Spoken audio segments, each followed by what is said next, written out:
So welcome to another Get a Life moment with myself, Lisa Davies, and I'm delighted today to be joined all the way from Thailand, might I add, just a little bit jealous, by the amazing author, yoga teacher, all-round gorgeous soul, Brett Moran. Hello, how are you? How are Amazing. you doing? I'm amazing, Lisa. Thank you very much. How are you? I'm really good, really good. Long time no speak. But then you are Yeah, on it's the been a other while. side of the world, aren't you? I mean, come on. Yeah, you're always welcome over here for a quick chat, mate, if you fancy it. And a Well, coconut. yeah. Oh, yeah, absolutely. Just if they'd let us into Thailand at the moment, I would be there. I would be there. So for people who don't know you, who is Brett Moran? Okay, amazing. So yeah, like you just said, lovely introduction. I'm an author. I had a book published a few years back, and I am a life coach and a meditation and yoga teacher. And I live in Thailand, like you just said, on a beautiful tropical island. I'm like 10 steps and my feet are in the sand, and open my door and there's Wow. palm trees everywhere. Yeah, it's very, very blessed. And I run meditation and yoga teacher training courses and retreats for people that just need to start again or understand that monkey mind, and Mm-hmm. just feel good and amazing. I think life is such a gift. Yeah. And I feel very blessed that I've got such a great life. I love sharing it with people. And I do one-to-one coaching with people. So yeah, life is good. Life is very Life good. sounds amazing in Yeah, it is Thailand amazing. for you, Brett. Yeah. Absolutely amazing. Now we met, I don't even want to think how many years ago it was. And you interviewed me on something quite like this at an awards ceremony. I mean, we kind of Mm. exchanged sort of messages and talked before, but I actually met you for the first time at an awards ceremony. It was red carpet. You were in black tie, quite a different situation to today. But it wasn't always red carpets or tropical islands, was it, Brett? So what's your journey? Where did you come from to get to this place of a truly blessed life? Yeah, and to be honest with you, I'll just go straight into it. I was in prison. I was a drug dealer and drove getaway cars for my friends that were doing like armed robberies. Mm. And I was addicted to my own supply. You know, I took drugs at a very young age, started experimenting with like smoking weed and ecstasy tablets. And at the time, I loved it. I enjoyed it, Mm. you know, and but it progressed really, really quickly. And before I knew it, I was smoking crack, and then I was dealing heavier drugs. And yeah, inevitably that kind of hedonistic, chaotic kind of lifestyle was only ever going to lead me to one place. Yeah. And I went to prison. And I think first time I went to prison, I was about 20, I think. But as crazy as Really? this sounds, prison was the best thing that ever happened to me.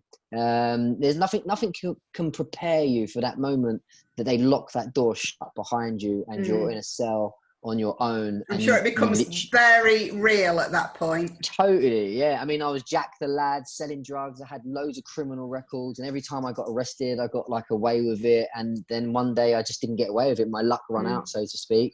And they shut that door and they lock away your freedom. Or Yeah. so I thought at the time. And you hold back all the tears because you don't want to cry in prison because there's all this kind of like ego and masks that you need to wear. You have to kind of fit into that environment. So I just sat on my bed, and yeah, it was probably one of the most scariest moments of my life, if I'm honest. But on my prison sentence, believe it or not, it turned out to be the best thing that ever happened to me. I was actually in the library doing a drug deal, waiting for some drugs, and the guy never turned up. Yeah. The guy, because you couldn't meet people from different parts of the prison. Yeah. You'd meet in the library or you'd meet in the gym. And so I was waiting for a guy in the library, and he never turned up for the drugs. I don't know what happened to him, to be honest with you. But I was in the library and never read a book. I left school at the age of like 15 or 16. I got kicked out. I wasn't into education. I didn't like read, and I found it boring. And then I picked this book, kind of jumped out at me. And I picked this book up, and it was called Moment by Moment by Jerry Brazar. And it was a book about mindfulness and meditation. Right.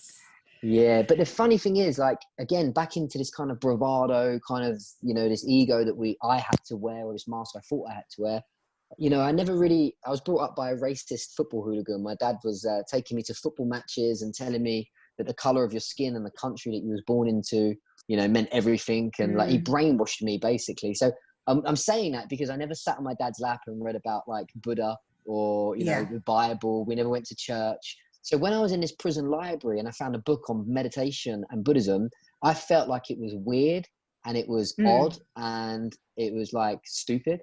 But for some strange reason, Lisa, I just read the back of the book and then I flicked through a couple of pages. It was so easy to read. It's like divine intervention at that very moment. 100%. But like that, even that word divine intervention back then, I'd be like, what are you on about? I have no idea what that means. Do you know what I mean? Now I'm a very fluffy spiritual woo and I love it. But at that time, it was just a book and I just picked it up. But as crazy as it sounds, I read like a couple of pages or a couple of words and paragraphs and I felt free.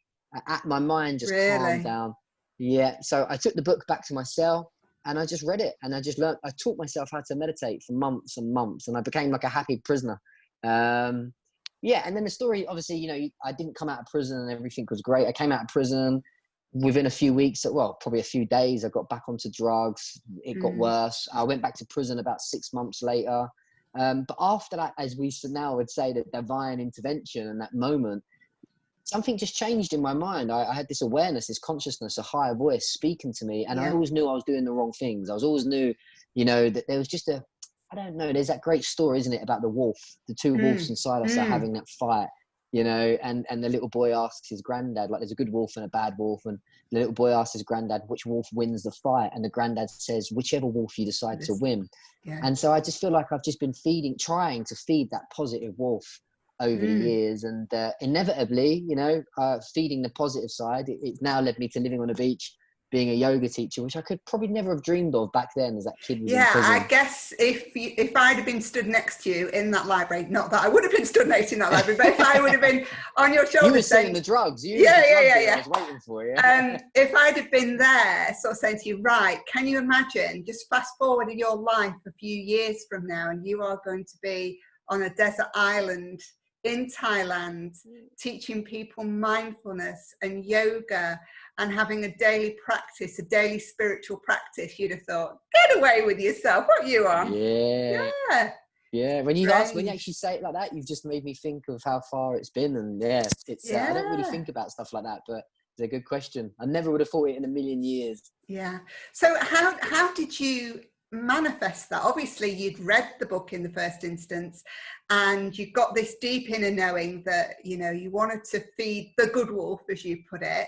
So how did you transform your life from there to, you know, it's a huge leap, even just the concept of it, it's a huge leap from, you know, being high on crack to, you know, high on coconuts. High on coconuts, absolutely. Yeah, I mean, how did that come about? How did you come to be in Thailand? Yeah, I think when I came out of prison the first time, I went to Thailand and I came here for all the wrong reasons, if I'm honest. I went to a place called like Pattaya, which is known for like drugs, for girls, go-go bars. And like at that time, I was still very lost. But I kind of indulged in it and I was abusing myself, you know, from drugs. But as crazy as it sounds, one lady took me to a temple and I went to a temple. And again, because I'd read the book, it wasn't so weird anymore listening to like meditation stuff. I literally got on my hands and knees. I'm not religious, I'm not Buddhist, but I did go to the Buddhist temple. I got on my hands and my knees and I prayed for some help. You know, I suppose I begged for some help. You know, I made instead of making deals in a prison library, I was making deals with some energy or God upstairs. And I was just like, look, if you help me, then I'm going to change my life and I'll help other people. And I don't know, again, it just, all these little moments, these coincidences, apparently, you know, somebody said something amazing to me once on one of my retreats. She said her dad told her that synchronicities are God's way of remaining anonymous. And I love that. You know? That's brilliant. Yeah. So I went to the temple, I prayed, came back, you know, if I'm honest, Lisa, I've not had one of those, I am fluffy and spiritual and but I'm very grounded. I never had the white light come in. I never had like Gandhi appeared to me in some dream or a vision. You know, I left the temple, got a bottle of whiskey and carried on taking drugs. But it opened part of my heart or my consciousness. It started to create a more of a higher level of awareness within me. And again, I became conscious of my choices. I became conscious of my behavior. So I came back from Thailand after that time and I was just sick of it. I was sick of the drugs. My mental health was poor. I was feeling suicidal. I attempted a few things and thankfully it never worked. And I came back from Thailand. I moved away from my old area, which was one of the best things that I did. I got away from all my friends who I loved dearly. And again, at the time when I first went to prison, I had a daughter who was about 6 months old. So I had to make the choice of leaving her mum and leaving my daughter. I obviously stayed in contact. She's, believe it or not, she's 19 now. Wow. 18. She's 18 now, and we've got a great connection. So it was the best choice I made. But I'm saying that because some people say to me they can't change, they can't leave, they can't do this. And I'm like, if you want it bad enough and if you know that you need to, I just knew if I stayed, I'd either be dead or I'd be in prison forever. And my daughter wouldn't have a dad anyway. So I left everyone and moved away from where I was brought up. And and then I got a job. I worked in a factory. I took myself back to college, and I don't really like the word, but I kind of hustled hard. I just dived deep into life, and I just started all over again. I was mindful of the people that I connected to. And then one day I watched a movie called The Secret.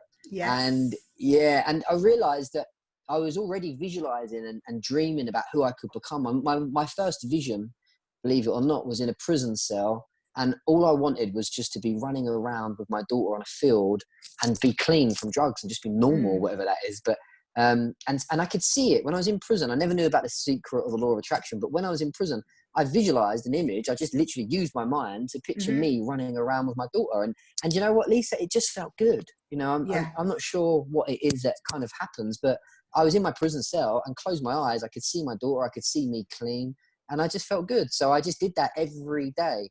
A year after I came out of prison, that picture became a reality. I was running around in a field with my daughter, and I was clean. So, and then I watched The Secret, and it taught me how to like do it even faster, how to manifest or attract, whatever you want to label it. And so that's when I decided I wanted to write a book and have a book published. I wanted a great book it is as well. Thank you so much. Yeah, it's got an interesting title. Do you want to share the title? Yeah, it's called Wake the Fuck Up. Hashtag CK. Yeah, fantastic. It's a great book. So, you know, fast forward a little and you've learned to be a yoga teacher and to be a coach, and you're living the most amazing life. I watched your videos and I'm like, oh, wow, what an amazing life you have made for yourself now in Thailand. Yeah. I love the way you said made for yourself. A lot of people say, oh, you're lucky. And I'm like, there's no luck involved in this. Like, and I'm not on this interview or podcast or whatever it is to say, look at Brett and my life is great. I really want to use my experience to encourage people to say, no matter where you are, whatever you're going through, that if you start making some positive choices right now, and I know it's hard, and I know we've all got this voice inside the head and these feelings that we have to battle with, but there's no doubt about it in my mind that people can change their lives and they can create something completely phenomenal if they put the work in. And so when people say it's luck, I say there's no luck. All you see in my life now are it's like cause and effect. You know, 20 years ago, I created some causes, I made some decisions, I made some different kind of actions in life. And this is just the results. You know, these are just my results. And they're amazing results, and I'm so happy about them. But it's like maths. 2 + 2 always equals 4. And even before you do the mathematical sum, the answer is already there. It's always going to be 4. As soon as you add 2 + 2, it's always going to be 4. So for me, I was just like, it's just common sense, but it's not common practice. And I just took action. You know, I just took so much action, and I had these dreams and these visions, whether you call it law of attraction, whether there is a higher power, I don't really care. It's just common sense is if you make a different choice in your life, you're going to go one way or the other. And so, I'm glad you said it was, I made this life, because it really is. And again, I really want to inspire people to say, if I can do it, a kid that dropped out of school smoking crack, anyone can do it. Yeah. Oh, amazing. Such an inspiration. So what's happening for you now in Thailand? You're running retreats. So you're still running retreats at the moment, obviously with our global situation, which is kind of opening up now for a lot of us. What's happening for you in Thailand, and what's next? So just because of the global situation, obviously I couldn't run any retreats anymore. So I just put all my stuff online. We've got like 60 people at the moment doing a meditation teacher training program. So I'm now so I practice meditation ever since prison. I've been doing it daily, nearly 18 years, I think it's been. And now I've got my kind of like my way of meditating and teaching other people. So I've got a teacher training running at the moment. It's halfway through. It's absolutely amazing. I'm just watching people now spreading the meditation message. And then after this whole global thing goes back to normal, I'll be doing some more teacher trainings live in person. So Yeah, very, very blessed. And most of the days I meditate and do a lot of yoga and drink coconuts. Just joyful. And am I right in thinking that you might be working on another book? Yes, you are correct. Yes, Yeah. I am. Yeah, and I don't know why the second one seems to be harder than the first one for some reason. The first one was amazing. We had a publisher in London and New York, and they spread the message. So we sold thousands of copies of the books, and it was amazing. We gave I think about 1,000 copies away to kids in prison as well. So I was giving talks to kids in prison, and thankfully they let me back out of prison. But for some reason the second one was a bit hard. I think I care so much more about it now, and I'm kind of doing it. So I'm writing the next one. Fab. Have you got a title yet, or is that still percolating in your mind? Yeah, no, I've had it. I actually had it before the first one. It's called From Dealing to Healing. Oh, lovely. Fantastic. Yeah. And as I ask all of my guests, it's called Get a Life Moment for the reason that obviously my book was called that, but it is that moment that comes in everybody's life, whether you are 20 or 80, there comes that moment where you kind of think, I've got to get a life. And you obviously have explained, I have got to make a shift in my life. There's got to be more to life than this. And if you were to distill that down into one top life tip, what would it be? Oof. What something to do daily, or something to find how to get life? If you were to give your top life tip or tip for life to the listeners and audience, what would it be? If there was one thing that you think, I can't pick one. I can't pick one. I've got two. Can I do give two? Us two then. Give us two. Yeah, give us two. Because I think they're both so important. So I think number one, a daily meditation practice. Whether you do 5 minutes a day, I think just to stop, go into your breath, close your eyes, and just watch your mind. It will be busy. There will be thoughts dashing around all over the place, and just be a witness to that and be aware that you're not the thoughts inside your head. You're not these stories that are running around, because they produce these uncomfortable feelings and actions and behaviors that we kind of regret or feel ashamed of. So I would say just to become aware of yourself, discover who you are beyond the voice inside your head, beyond the stories that you're playing in life. And I guarantee it'll change the rest of your life.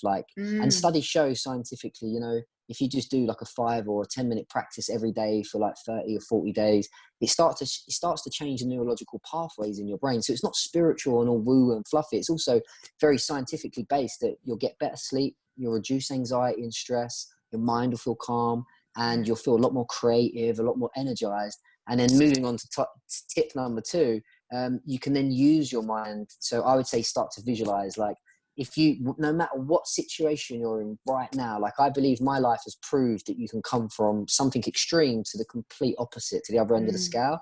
So no matter where your listeners are going through or what they're going through and what situation they're in, the first thing you need to do is create a kind of vision of where you want to be instead. And just even if it's just a picture of you, like I said, running around being happy or clean from drugs, or being an author writing your book, and just start to believe and start to feel excited that that's possible for you. If it's possible for people like you and me and all the other people in the world, then it's possible for anybody listening to this. And when you start to use your mind, I think that's what the mind is. The mind is a gift. Most people, Bob Proctor says something amazing. He says most people think they're thinking, but they're not even thinking. And that is all those thoughts that are flying around, this mental conversation that we're having, this chitter-chatter that goes on. That's not thinking. That is just old programs triggered off by memories or the stimulation that we get on social media or the news or our family. But real thinking is when you stop and you choose to think where you want to go with your life. You choose to tell yourself who you want to be. I'm always saying positive affirmation. So I think the first one definitely is meditation. So then you can just see, honestly, in meditation, you see how crazy you are. And you're like, whoa.